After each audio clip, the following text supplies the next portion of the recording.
All right, I'm Andrew Ridgie. This is Hospitality and Politics, powered by the New York City Hospitality Alliance.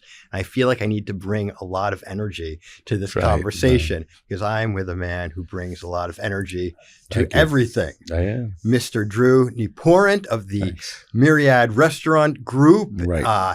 That is Tribeca Grill, Nobu, Montrachet. And how many? The Deli Burger at Madison Square Garden. I actually had one of those not too long ago. Really? 12 years were there. Wow. Yeah. How many restaurants have you opened in your career? It's a nice round number. It's like 40 restaurants in 40 years. Wow. That's what I like to say. I know there's probably a few more in there that in the book I didn't necessarily delineate. Like, for instance, Harley Davidson Cafe, we didn't own it and we operated only a short time, but that was Mark Packer, who's gone on to be, Mr. Tao and everything else. Avra, tremendous. Yes. And now when they show the clips, they used to show O.J. Simpson. Now they show, Jeffrey Epstein and Donald Trump, because that was an opening party. It was like, but that was a great experience. Yeah, so it's 40 restaurants in 40 years. Perfect. Well, it's amazing. Easy. Now you have your new book, I'm Not Trying to Be Difficult. I'm not trying to be difficult. Stories from the Restaurant Trenches. Right. I mean, it's right up your alley. Right up my alley. First off, I thank you. I think I've been doing this now like 25 years, and basically since the beginning, you, your brother Tracy, Marty Shapiro have just been such huge supporters and friends. So that's great. And we're going to get into the book and the restaurants. You grew up in Peter Cooper. Yeah, Peter Cooper, Stuyvesant Town. Yeah. Somehow Stuyvesant Town people know more, but Peter Cooper, which is smaller, we had air conditioning when we were kids. Stuyvesant wasn't wired for air conditioning. My mom grew up in Stuyvesant Town. My grandparents, so when I was young, I spent a lot of time. I was born at Beth Israel. And, my kids too. Yeah. Beth Israel. So from Peter Cooper, just, growing up, starting at the beginning, what got you into the industry? Was it just kind of always in your DNA, or was it something you found? No. I was very fortunate. My mother was an actress, very, very attractive woman, who in radio was a child actress, actually a very, very successful child actress. My father was 14 years older than my mother. He was 37 when they got married. Worked for the State Liquor Authority. So as you know, the State Liquor Authority licenses restaurants. So this is the 60s. These restaurants were, everyone was an immigrant right off the boat. And my father had a way of taking the application from the bottom of the pile, putting it on the top of the pile, whereupon they were so happy because they didn't understand the process of the liquor authority and licensing and all that nonsense. So they'd invite us for dinner. Mm-hmm. So, I can remember at probably 6, 7, 8 years old going to the best French restaurants, Italian restaurants, cafeterias, coffee shops, German restaurants. Yeah. I'll give you an example. Bâtard's. You go to West Houston Street, and it was like, if you park your car out front, it might not be there when you came out. Johnny Bâtard would cook in the day. He'd serve at night. There were maybe 9 tables. Mm-hmm. Now, Bâtard's is like incredible. I mean, it's owned by, because, he died and then his wife took it and she gave it to a maitre d'. A lot of stories like this. Yes. But what they didn't do, they didn't probably change a lot. Well, they certainly didn't change the decal on the front window, which is iconic. Yes. But I mean, I remember Bâtard. I remember him talking to us. But we used to go to Café Chauveron. These are even restaurants that predate you. And Le Poutinier de Soir, all these amazing restaurants. And it was like, this is exactly what I want to do. Mm-hmm. I wanted to cook. I wanted to learn how to be a chef. And so from a very early age, I was very directed to do this. Beautiful. And the State Liquor Authority, that is too funny. I'll be very nice. We try to work with State Liquor Authority and with our temporary licenses, speed up the process. Right. But that's so interesting. Well, in the old days, speeding up the process was just, the fix was in. Much different world now. All these guys would call the home and, in varying degrees of friendliness. But there was a guy, Erwin Dubrow's Cafeteria, I think it was about 38th Street and 7th Avenue. Okay. And we used to go there, and he was the nicest guy. And it was this enormous cafeteria line. And he would go down like this, put his fingers in everything. Oh, no, that's a C letter grader. You're just shut down. Oh my! But this guy, he was, hey, Drew, how you doing? And, it turned out one day they found him in his office. He had shot himself. Ugh. Nobody never ever knew why. Tragic. But, my father would take me to these places and say, yeah, my son, is interested in the business.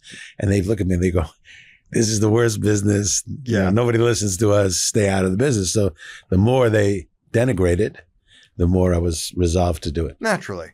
So Montrachet, and then First one, 1985. Wow. And then Tribeca Grill. I mean, one of the things that I always talk about is that restaurants are more than places where you just serve food and a transaction happens. They're really part of the social fabric, really part of city planning. And I mean, what you did with both of those restaurants helped transform Tribeca. So can we go back to just the beginning and talking about opening up a restaurant in those neighborhoods? Well, I think you actually hit upon something that restaurants initially, let's just say, were just to provide services. Yeah. And so a tavern or a pub, people go in and drink, and then maybe they'd have some food. Yeah. And when the ethnic groups started coming over, the Chinese and the French and the Italians, they brought their cuisine with them. Some of it was bastardized after a while, but it was very authentic if you think about it. And then it was like sort of the whole cultural aspect, because every country eats different. Yeah. It's different foods. So because I was exposed to all of these different varieties of food, but my heritage is probably, I'm a Polish Jew. Yeah. Although my father was born in France. So, and when you're in the restaurant business, you say, oh, I'm from France. Yeah. But, so I wasn't like, oh, I grew up with this incredible French food. I'm going to open a French restaurant. So when I was beginning to think about what kind of a restaurant I wanted to open, obviously I wanted something that mattered. Design in a restaurant, decor in a restaurant had not factored in yet. Even though there were some pretty cool looking restaurants, guys like Sam Lapata or Adam Tahani, David Rockwell, all these big names now. Back then, nobody really thought about it. So it was always about the food. But my thing was going to be to open an American restaurant. And I was very interested in wine and the Napa Valley. So the Silverado Trail in the Napa Valley, that was going to be the name of my restaurant. But I was working at La Grenouille, literally up the block from where we are today. And I was pouring a bottle, very expensive, Le Montrachet, Louis Latour. It's got a gold label. And I swear to you, it was like a sign from God. It was like, why am I going to reinvent the wheel and open an American restaurant? Nobody cares about American food. Nobody even understands it. French restaurant. Because those were the days of Le Périgord and Le Régence and La Réserve. And I'd worked in a lot of these restaurants. So I was like, that's it. Montrachet. But still, I Americanized it because the menu wasn't in French. I had no dress codes. Waiters wore a white shirt. My waiters wore black shirts. And guess what? La Grenouille was $75 prefix. Mine was $16. Wow. For 3 courses. David Boulay cooking. Food was amazing. And we got 3 stars from Brian Miller in the New York Times 7 weeks after we opened. And I could have filled Shea Stadium. But the problem was Boulay couldn't get the food out of the kitchen. So it was problematic. And, the stories are obviously in my book. The good news, we were 3 stars. People were flocking there. The bad news, we couldn't get the food out of the kitchen, which is a problem in a lot of restaurants when they become popular. But Robert De Niro, you might have heard of him. I guess that was 40 years ago. He would have been about 40 years old, 42 years old. So he came in and he proposed doing another restaurant, which was Robert De Niro.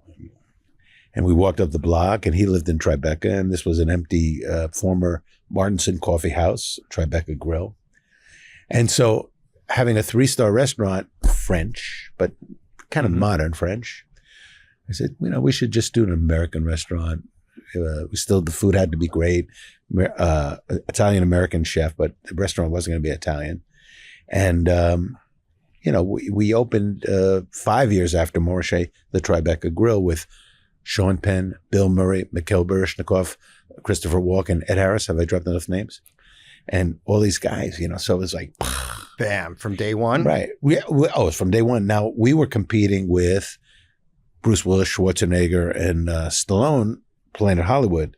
But as you know, Planet Hollywood, and it still exists today for, I don't know how it does exist, but Robert Earl was a real promoter. And that's about the merchandise, the jackets, the BS, never about the food. So people, when they went to Tribeca Grill, saw that it was going to be a great restaurant. Lasted 35 years, and which it's is a beautiful. lifetime. What's it like being, so Robert De Niro, you know, often on the show have guests and just talking about, you know, the relationships between the restaurateur and the chef or, you know, the investors. What's it like having Robert De Niro as a business partner in the restaurant industry? Well, you know, first of all, it was a kick in the ass at the beginning because his career was fantastic already. Yes. But every time he did a movie, you know, you got a little look-see. You know, there was Awakenings, or he's working with Jane Fonda. And I always say this, it's like you could open a restaurant with Robert De Niro, you could open a restaurant with John Doe. Yeah. It's better to open a restaurant with Robert De Niro. But with that comes its difficulties, because these guys all have their lawyers who scrutinize you ad infinitum. Yeah, sure. And so I always, my sort of path was always to do several restaurants. Why? Because I always had read about Joe Baum, who, like me, had gone to the Cornell Hotel School, but he graduated in the 40s. I graduated in the 70s. But Joe Baum was the president of Restaurant Associates. He had done all these restaurants. So I was going to do that. Yeah. But, you know, now this is the second one. You're with Robert De Niro. And, you know, he really had no idea or direction of what we should do. So I just basically called all the shots. He did small little things, and he brought notoriety, obviously. But of course, when we opened, everyone thought it was going to be a red sauce place. Yeah. And it's kind of it was a tough beginning. The crowd was very tough, actually. But now, you know, that thing just mellowed out into an institution. Of course. But then I would always pitch. I'd like to do this. I'd like to do that. And they'd look at Pop's handlers would look at me and they go, Drew, he's an actor. We're in the film business. Don't bug us. Yeah. The story, which is very well spoken in the book about Nobu, is actually bad casting, because when we were about to do the second restaurant, Tribeca Grill, De Niro proposed Nobu. And I'm like, we're not doing a Japanese restaurant. Oh, you know, I know a chef, and, you know. So we brought Nobu in, and, you know, Nobu sees like the expanse of Tribeca Grill. Of course. He's got a 40-seat restaurant in Beverly Hills still to this day. Sees, you know, and he's like bowing and scraping. Maybe one day I'll open small sushi bar with you. I saw the friendship between De Niro and Nobu. So back here, in the back of my mind, I'll make it happen. We opened Tribeca Grill, tremendous fanfare, got a nice 2-star review, which, by the way, was the only time we ever got reviewed by the New York Times for Tribeca in 35 years. Wow. And then one day I found a space, literally Tribeca was on the corner of Greenwich and Franklin, right on the corner of Hudson and Franklin. There was like a bust-out Italian restaurant.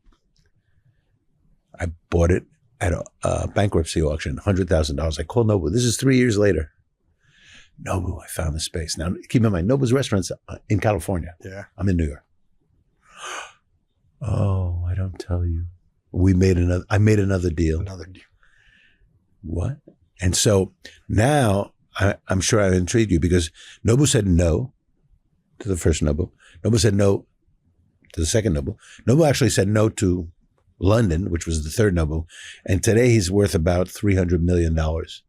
So incredible. Shows you how things work when you say no. Indeed. So you knew from the beginning that you wanted to have a restaurant group. You wanted different... Joe Baum as president of RA. Yeah. Worked with Jerry Brody. Of course. You know, you're young, but I know all the names. I'm going to give you a couple of these books. Like I'm reading Gail Green's book right now, Insatiable. It's like, I knew that she had slept with Elvis and Burt Reynolds and Clint Eastwood. I didn't know she had a relationship with Jean-Pierre Gros. I mean, that was like freaking me out. But when you read these older books, especially Gail was brilliant, and they revered these older restaurants and they talked about them. So she wrote a book called Bite in, I think it was like 72. And there's a whole chapter on Joe Baum. And at the end of the chapter, it's like, Joe Baum nursing a case of gout, sipping a humble Chateau au Son, and fantasizing about a restaurant in the sky on the 107th floor of the World Trade Center, which obviously became Windows on the World.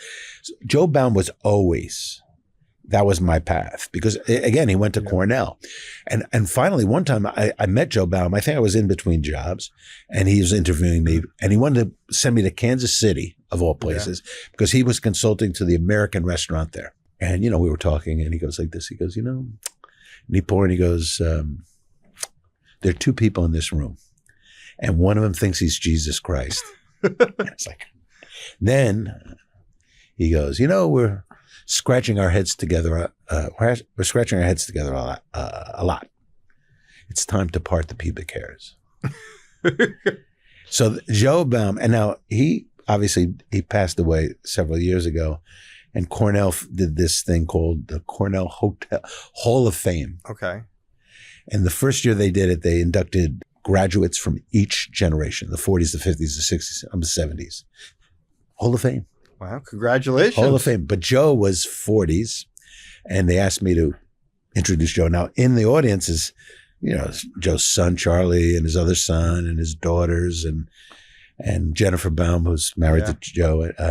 But I researched Joe. I knew a lot about Joe, but it was like, it was a great thing to be able to, talk about your mentor. Incredible. So let's talk just from the stories to, as a restaurateur, when you walked into Tribeca Grill or any of the restaurants, is there something just operationally that you would go to first to look at? I mean, I was talking about your energy. Like, what was something that was essential in your restaurants? Well, first of all, you save yourself a lot of time and problems if you lay out the restaurant correctly. Okay. And so I was painstaking about the size of a deuce, the size of a four, a round table, the layout of the dining room, the size of the chairs, believe it or not, the dimensions of a chair.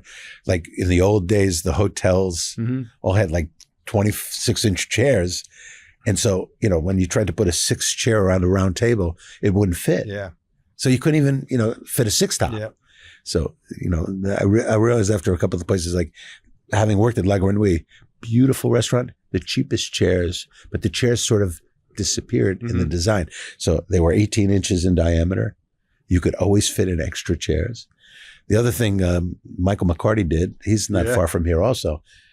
He never had square or rectangular tables. He only had round tables. So he could always add a fifth or sixth chair. I didn't do that precisely, but I did have a lot of rounds. So here's the other thing. I basically saw in a lot of the restaurants I worked, because I worked for Warner Leroy at Maxwell's Plum and Tavern on the Green. Which, let me just, before you get back to that, so just so you know, so it was one of the last nights before closing of Tavern when I was there and had dinner with Tracy and Kenny Albert, the sportscaster. At Tavern on the Green? No. At Tribeca. Yeah, with you. Yeah, one of the last nights. Yeah. And on the way out, you have one of these laminated, I guess it was a painting. Yes. And it says Robert De Niro Sr. That's his father. Who I guess painted it. Yeah. And it's the bar that was at Tribeca Grill. And that originated from... That was Maxwell's Plum. One of the great things about Maxwell's Plum was... Which was an iconic New York City restaurant. And it was a gorgeous restaurant. So he had like 2 sections, but there were a lot of sections in the restaurant, but 2 distinct dining areas. One was called the cafe, but it was indoor cafe. The other was called the back room, which was a complete ripoff of Maxime's of Paris. Okay. With this incredible Tiffany lighted ceiling and everything. The bar was smack in the middle of the space, on a little bit of a riser. So when people walked in, the bar kind of like dominated. It also made the tables around the bar very democratic. And I saw this, like, this is incredible. And so just by complete timing or irony, Maxwell's closed. They had an auction. I go to the auction. I bought the bar for $15,000. Wow. But the problem was the bar came out in splinters. So I had to get it milled for about $75,000. And I wanted to put it in the middle of Tribeca Grill. De Niro, actually, we mocked up a fake bar so that he would see what that looked like, because he wasn't for that. And the designers, back in those days, the designers were, bar goes against a wall. It's, the back bar is the... So anyway, De Niro comes in. This is now, we milled the bar, installed it in the middle of Tribeca Grill, walks up to the bar and goes like this, and he puts his arm on the bar, and he goes, I think you got to lower it an inch. And I go, no problem, Bob. So needless to say. But, little things like that. So you have designs, you have to learn from the restaurants that you worked at, what worked, what didn't work. But here's the big thing. Tavern on the Green, 3,000 covers on a Mother's Day. So the waiter goes in the kitchen, they have a tray, and you get your food and you put a tray cover on the tray, on the plate so that you could stack. And then the waiter picks up the tray like this, and he's got 3 plates stacked. And if he was a real jerk, he would try to do a 4th row, a 4th plate. So he goes in the dining room and he's going to get ready to put it down on a tray jack. And boom, that 4th plate just topples over, hits somebody on the head, kills somebody, who knows. But so I said, I will never, and I never did, 40 restaurants, never had one tray, never had one plate cover, didn't even have heat lamps. Yeah. When the food came out, we had runners. And now everybody has runners. Yeah, now. Of course. But back in those days, that was unique. I'm not going to necessarily take credit for that, but I take some credit for it. Interesting. Yeah. Well, listen, the whole flow of the restaurant, the flow of the experience. What do you think? So you're going through all these different iterations of the restaurant industry, the evolution. I mean, I just find it so fascinating, kind of how we were talking about what Tribeca was as a neighborhood, and then what it was when you opened up, and obviously how it's evolved. And there's so many different neighborhoods, across the boroughs. A lot of people always now point to Brooklyn and like starting Williamsburg. But what do you view as the state of the New York City restaurant industry right now? Obviously, there's so many hot takes, and there's the politics of everything, of operating. But how do you, when you go out and you talk with restaurateurs, I mean, so many people have worked at your restaurants and gone on to open new places, manage other places. What's your feeling on the state of the industry now? I think New York in particular really is 5 great boroughs of food. Yeah. When I was in Manhattan, I chose Tribeca not because I wanted that neighborhood. I could afford that neighborhood. The rent was cheaper down there. So I had to drive the bees to the honey. Brooklyn, you maybe would go to River Cafe, of course, or Hubert's. Yeah. And maybe Sheepshead Bay to Lundy's, Coney Island, Gargiulo's. But forget about Brooklyn. Yeah. And Staten Island, and Queens, forget about it. Today, and I do credit my generation, Danny Myers, me, and there's quite a number of us, but it was my generation that raised the bar of food and efficiency and hospitality. Yeah, and hospitality and the overall experience. Yes, overall experience. And today, now they're carrying the torch. So when people open a restaurant, it's usually like a Will Guidara type of person who worked as an intern at Tribeca Grill, or we have such a family tree that even in the book, at the end of the book, I list all the chefs of all the different restaurants and the pastry chefs and where they've gone, because it shows you. Yeah. Even at the Culinary Institute, I was there a couple of days ago. I mean, hi, I'm Joe DiPello. I work for you at Rubicon. I forget the guy's name, but I was at Tribeca Grill. Hi, Odette Fada is teaching in Italian. Such a wonderful legacy and just like the influence. And I think, I always say it's such like a big, small world. Yeah, it is. But specifically, here's the problem. There is a problem associated. It's not a big problem. It's just the way it is. What's cutting edge today, we did 30, 40 years ago. When David Boulay and myself, when we opened Montrachet, it was so unique. Not just the food, by the way, the wine. By the way, back then nobody was a sommelier. Yeah. They were wine directors eventually. Yeah. And then they became somms, because sommelier was a French word that nobody wanted. But today it doesn't matter. And today everybody has a Bible. Yeah. I don't know where they get the money to buy all the wine, but they have a Bible. Yeah. And all the Burgundies are 150 to 350 or more. Yeah. I had Polini Montrachet for $35. I mean, so my whole thing was, I was going to be the crazy Eddie of the restaurants. I was going to give you the best, the bargain and the best food. Can't beat that. So even, like my first restaurant, I had for almost 38 years. Montrachet became Corton, became Bâtard. Yes. Each one 3 stars. Which is incredible. I mean, Incredible. that's such a rarity. I don't know Right. where else that's But been repeated. here's the moral of the story. My rent when I sold it 2 years ago, $12,000. Next door, Frenchette, $34,000. Yeah. So they would rather be paying $12,000. Well, that's the problem. I mean, listen, we've talked about it for so many years. Yes. Just the cost of business to run a restaurant, which ultimately is a small business, has skyrocketed. So even very successful restaurants Right. need to be busy all the time. You Right. need to turn the tables. You need to, look at every single expense. Well, you can't just be a good chef or a what you're restaurateur. saying, it's kind of an interesting thing. The pandemic screwed us to a very bad extent because it shut us down. Then we opened, and then people started stealing your help, and it was very difficult period of time. And afterwards, there's this proliferation of tasting menus. Yes. Which a tasting menu to me says, I can now overfeed you because who wants 10 courses, even if it's Yeah. a little cup of something. And because of that, I can charge you $350 and I don't even have to turn the table. Yeah. First of all, I don't have the time to turn the table. So now it's a single seating. Yeah. Really quick, just because it made me think about it with the pandemic, Sure. Obviously such a tragic time in the city, in our industry, but it also brought out the good in so many people in our industry. I mean, the amount of meals that we serve from restaurants to community centers, people that really couldn't leave their homes. The only thing that was more reminiscent was 9/11. And I remember seeing photos. I mean, that's right after when I think I first met you. Probably.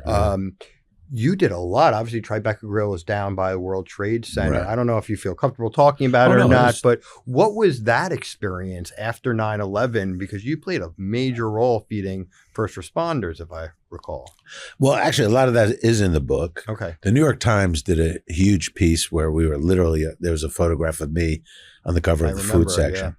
Don Pintabono, who was my chef at Tribeca Grill, had really spearheaded a coordination with Spirit Cruise Liners over on the where the World Financial Center is. They docked a boat over there.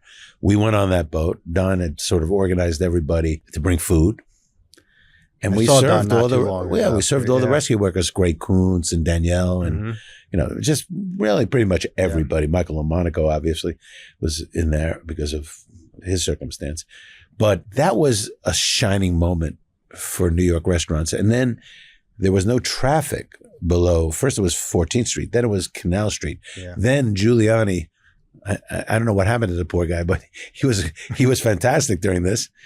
He allowed pedestrian traffic, no vehicular. Okay. But he let people, he opened the restaurants. Come to the restaurants. Right. So we weren't even shut down. We were shut down for about 2 full weeks, which is a long time. And there was so much goodwill that, people showed up. And, so that was a shining moment, to be honest, and we recovered from that. Sandy, another difficult moment there, but we recovered from Sandy. The pandemic was much more difficult because what happened was it became a moment, unfortunately, for certain people to like pinch your staff. And that's kind of what happened. I mean, we went from, about 300 some odd thousand people working in the city's restaurant industry, and it plummeted to under 100,000. I think maybe it was 92,000, and people left, so it was really, really difficult. All the restrictions and trying to operate, limited occupancy, what you can do, what you can't do. So, see, I would tell you that if you had a landlord and you went to the landlord and said, listen, we're closed, I can't pay you any rent. And he goes, okay, I understand that. Great. But there were a lot of landlords that say, I don't care. You signed the lease and you owe me the money. Yeah. And so under those circumstances, it's very hard to make it go. Oh, yeah, absolutely. What about your career? What have you learned? It's like the thing, mentorship. You mentioned, you were at a culinary school recently speaking with the students. What was that? We did the 50th. And then we did at the Institute of Culinary Education where I graduated from. We had their 50th anniversary. Thank you for presenting. And I actually spoke to a class. Award. I spoke to a class there a week before, yeah. So what kind of wisdom do you impart? Like, what have you learned that sticks out the most that you're like either, oh, I wish I would have known it earlier in my career, or something that has just always been, core to what you bring to the industry? I think first and foremost is, there's the school of hard knocks where you go and you work, derive an education, and then there's Cornell School of Hotel Administration. Yeah. They both serve a purpose. The most important thing at the end of the day is professional knowledge.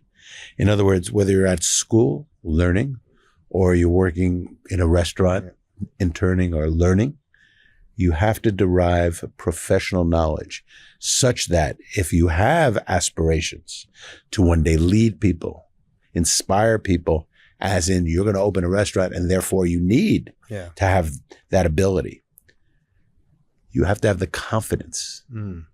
So a lot of people have false confidence. They think they know what they're talking about and they talk about it very confidently, but the staff doesn't necessarily believe in that and they don't follow them.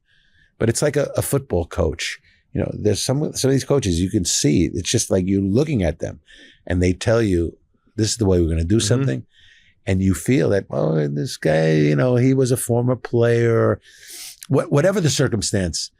At the end of the day, it's the knowledge that you've accumulated and the confidence that you're able to express it. Now, the book shows I was very clearly motivated from an early age. I had terrible grades at Stuyvesant High School in New York, but I got into Cornell, Ivy League school. Wow. In the summers, I worked on a cruise ship, 600 passenger cruise ship as a waiter. Never had worked as a waiter before. Went to Leningrad, Oslo, Copenhagen. Went back, all the Christmas cruises. I worked. And then guess what? When I went to graduate in 1977, nobody wanted to hire me. And really? That's in the book too. But so here's the point. You have to also make your own breaks. You have to make your own opportunities. So in 1983, I ran the New York Marathon. I was in pretty good shape. And so one day I'm jogging. I saw, in business opportunities, New York Times, 1,500 square feet for $1,500 a month. I could afford that. I jogged to it. That's where Montrachet was. That's where I signed the lease. The rest is history. I was there 38 years. And the first restaurant getting 3 stars. Not everyone gets 3 stars. That's like winning the lottery without being able to collect the cash. Yeah. So, but that parlayed into Robert De Niro. Nobu, which we've just scratched the surface, is probably the most successful restaurant entity of the last 30 years. That's what I was going to say. Restaurants also help kind of define the times and, influence just what's happening socially, economically, in the city, what's in vogue at the time. And just Nobu's incredible in its influence of, kind of Japanese cuisine here in the US and New York. And the fact that it is still going strong, the longevity. Right. What do you credit? I mean, I'm sure there's a lot. There's a lot of things, and it's a lot of it is simplicity. Number one, raw fish, largely. Americans didn't eat raw fish. And Japanese restaurants were marketed only to the Japanese. So in New York, for instance, my father would be taking us to all these restaurants. Not one was Japanese. Never, So I had no familiarity. Nobu, when we did Nobu, was 44 years old. Most of these chefs are in their 20s. Yeah. The Nobu menu was very, very... At Matsuisa, it was a book. So I said, we can't do that. I pruned it. Nobu's special hot dishes, Nobu's signature cold dishes. He still insisted on teriyakis and things that were somewhat familiar to people, Westerners. But the reality was Nobu introduced to New Yorkers at the beginning a way of eating where the food was in the middle of the table. It was a sharing, sharing the food, chopsticks. At the beginning, it was difficult to explain this to people because everyone was used to ordering their own food. Yeah. It's been 32 years. Actually, 31 years. I'm sorry. I'm jumping ahead. We opened in 1994. Do you realize that the menu from 1994 to today is exactly the same? Wow. And when I say exactly, there might be like tacos that Nobu added, and there might be fish and chips in London or something like that, our style. But there's 56 Nobus around the world. They're hotels, Nobu hotels. And the menu is the same. Now think about that. How cutting edge in 1994 that food had to be that it lasted 31 years. Same dishes. Incredible. And it's like, I think the success of Nobu, it used to be like, why would you go to a Nobu in Paris? You want French food? Mm-hmm. No, there's no. Why would you go in Rome? Well, the other day, De Niro and Nobu met with the Pope. They opened a Nobu hotel in Rome. They met with Pope Leo. Wow. So it's like Nobu is now, I think, 76. De Niro's 82. Yeah. And these guys are like, kids. It's amazing. They're opening everywhere. It's fantastic. It's to open under a manhole cover. Yeah. Listen, I've been to restaurants in the subway, through these doors and everything. The one thing I would just tell you real quick that years ago, Anthony Bourdain called me up and he goes, I hardly knew him. And he said, can you bring some sushi? And this is nobody just opened. I have this party in this bar, Siberia. I said, okay, where is the place? It was in the 49th Street subway. Yeah. Jimmy Fallon actually used to drink there all the time. I used to see him a lot. But this is on a very early episode of No Reservations. And he's like saying, oh, my friend drew Nieporent. I barely knew him. And, but even little things like that, because Bourdain, you go to the Culinary Institute, they got like a cardinal with like a shrine to this guy. And as a chef, he was a much better writer and TV personality than he was a chef, but well, it's amazing. I mean, listen, that's why I think our industry, we're talking about the economics and the social gathering spaces that are restaurants and bars and nightclubs. But people connect with them no matter what industry you're on. I always think about it, just like even the Food Network. People connect with chefs, restaurateurs, I think in a real emotional way, in a cultural way. And that's what makes, in my opinion, a good restaurant when you go in there and you have that experience and it can be delivered in so many different ways. So obviously you're a student of the industry as well, reading books and the different food writers. And what are like the pillars of a great restaurant to you? Because obviously it could be like a Nobu, it could be like a Tribeca Grill, some of the others we discussed. But there's certain things when you go out for a meal, you look around to the restaurant or you want to feel that you want to experience that make you say, okay, they're doing something really well here. Right. Well, this is going to sound a little silly, but the singularly, the food's got to be good. Yeah. And, obviously you have to go there and experience it for you to get the final determination of that. But because of Yelp, which is, it's incredible for this reason alone. People take their own photographs, but you're seeing the food. Yeah. So this is your first opportunity to see the food. We could never see the food through a New York Times review, nor could we through a Zagat survey. So now you're seeing the food. So if you see a burnt piece of pizza, black, maybe that might be a place you skip. Yeah. Okay, that's number one. Number two, when a place is fairly priced, like if you go to a place, the other day I went to a place, dessert was $29. I've never seen that. That's a pricey entree. Well, I thought, when it's a tasting menu and they have like a supplement, you can figure out, maybe it's for two or something like that, like Kabawa has some kind of dessert like that. But this was an Indian restaurant, very beautiful Indian restaurant, but it's $29. Like somebody just pulled a number out of a hat.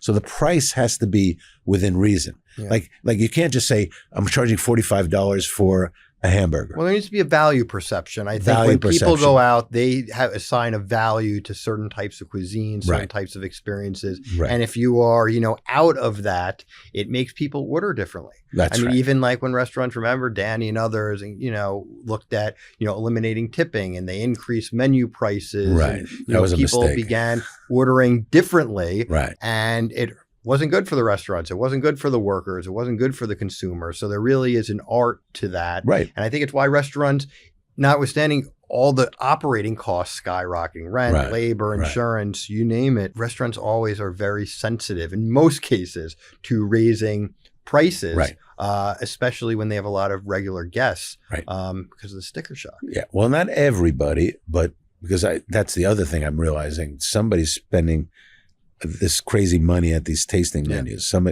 But that's the other thing I realized, like whether it's a party of 2 or 4, one person's paying. There's no separate checks anymore. Of course. And I always deal with this too, even in like the political world, all our advocacy, in New York City, there's more than 25,000 eating and drinking establishments. Right. So the places that are constantly busy where you can't get a reservation, those are, I don't know, maybe there's 100, 200 of them. It's a small percentage. It's amazing that they're doing so well and they have that type of business. Right. But the vast majority of restaurants just don't have that luxury of the price elasticity of the consumer. And then others do, but it's, all part of, it helps define the restaurant brand as well, I just look.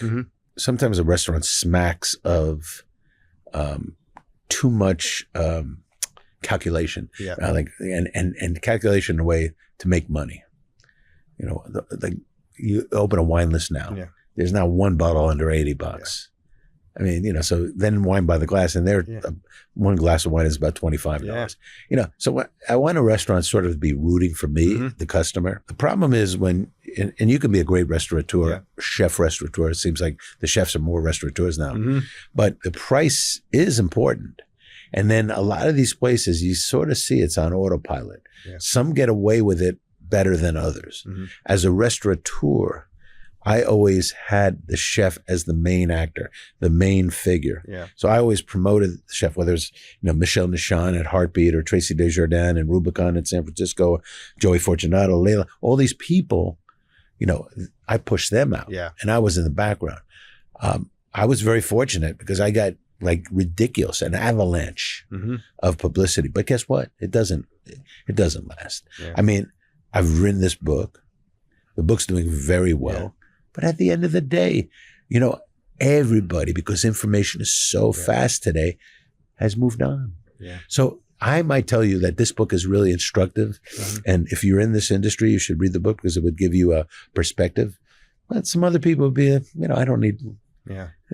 I suspect there's a lot of non-industry people that also read it because they're just interested in what's going on in the restaurant industry. And that's what I've always been fascinated about. We do a lot of press talking about, restaurant letter grade system, tipping or not tipping, or, the fire department, building department slowing down, a new business from opening up.